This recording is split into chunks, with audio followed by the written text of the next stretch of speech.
Hey guys, um, today I thought I'd talk about just sort of what's going on with Marvel Wave 7. I just got finished with a rewatch of WandaVision, and it's so phenomenal. So phenomenal. It's one of my favorite shows, and I was just thinking, how can we get back to that point? And don't get me wrong, I was spurred to rewatch this because of Agatha All Along just coming out. And while that had its highlights, I don't know if it was really necessary or fit into the whole MCU thing. But it was a good show. It was a good show. And I guess what I'm just sort of speculating on is what's next. Where are they gonna go next? Because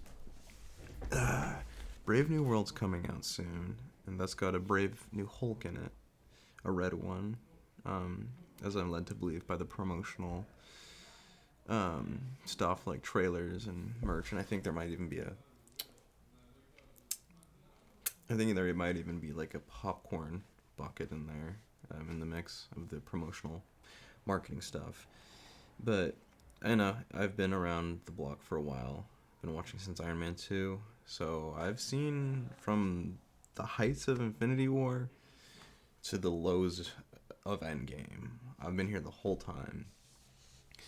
And I guess when I was rewatching WandaVision, I was just thinking this has what everything else is missing, which is heart, action, choreography, stunts, and good ideas, which is that one is more important than these four combined.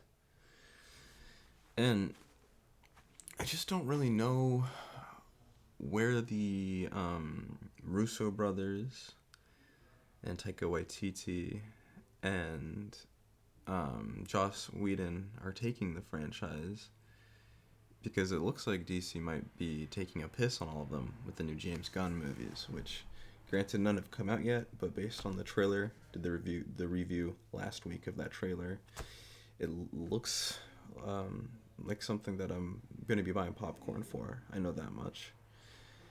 And with Marvel, we've lost a couple of big hitters the last few years. Sam Jackson got COVID. Tony Stark is gone. I think Chris Hemsworth is out of the picture. I think they kind of lowballed him, and he didn't want to come back for a movie. So we're just kind of left to wonder what's next. What's next? New heroes with capes, new abilities, see through walls. The advent of the X-Men joining the MCU, that obviously is refreshing. But I'm kind of hoping it's one of those things where they don't drip feed it all. I'd rather than just do, boom, here's 50 X-Men in one movie.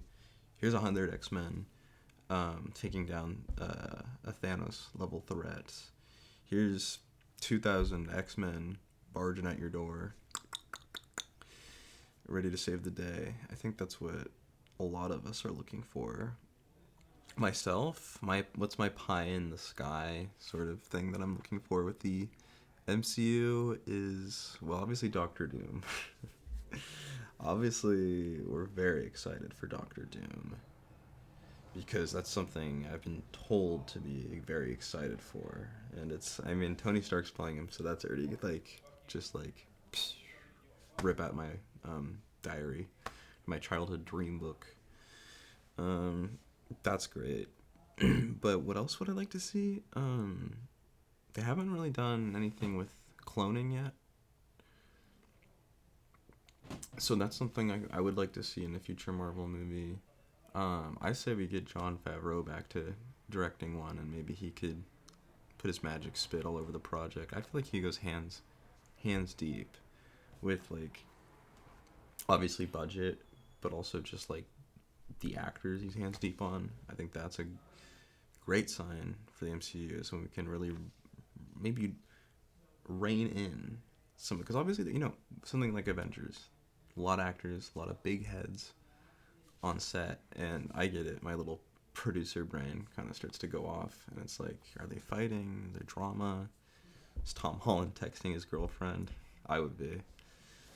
Um, but how do we get all these big heads into one project and give enough time for them A to all shine, but B no backstage drama like with the recent I know it's not really related, but like the Blake Lively and Jason Balderoni thing where it's just like just who's the rapist, you know? Come clean, put your hand up. Thanos snapped them out of existence because that is a toxic person that we don't want walking the earth, but we really just don't want like in our Marvel community or on the subreddits commenting amongst the rest of us, speculating with the rest of us, like I'm doing here, and I do every week live. By the way, it used to be Wednesdays. We're doing Thursdays now. Thursdays from 4 to usually 7, but sometimes people come home and I have to cut it short. Which is good, honestly. I've been telling you guys when I can't fulfill my stream hours, that just means I'm in my room, locked in, watching more movies, reading more comics, making these, getting ideas. And there's always going to be ideas because there's always going to be Marvel movies. I'm hoping we get some good Spider-Man content this year. That would be amazing. Maybe a couple new webisodes, even just on Disney Plus. I would love that. Because correct me if yeah, Spider-Man hasn't been in New York in a couple years. And I kind of have this thing going on in my head where I'm like, what if he returns? Hold on. What if he were to return to New York and the whole thing is like a rogues gallery of his toughest enemies? Yeah? Think about it. He goes home. It's a booby trap. There's fucking Dr. Octopus is in there. He's like choking Aunt May, like literally like strangling the life out of her, and Spider-Man has to make up his mind: am I gonna save her? Or I guess he would save her, but you know, there's a lot of good potential with stuff like that. I think I'd probably call it Spider-Man: The Way How'd You Get Into My Home, or something like that. Obviously, I didn't. I'm an idea guy. I'm not a marketer. I could never. Marketing is sometimes a large part of the budget of a movie, and I just wouldn't be able to even pick my brain with that sort of thing. Those sort of figures, mind melting. Yeah, but I'm trying to think of what else I saw on the net this week. I saw a lot of low rumbles about maybe that Craven the Humper movie kind of stunk up the box office. Maybe he'll come home to the MCU and we'll welcome him and say, here's your good movie. We can do real animals. We can do real gunfights. And I didn't see the movie, so I don't know what they fucked up about it. But maybe we could not have Aaron Taylor Johnson on screen because ew, disgusting. Maybe we could give that role to someone more deserving, like Keith Urban. But yeah, it's been a good week for our Marvelians, and as we always say, long last and outlive Stan Lee.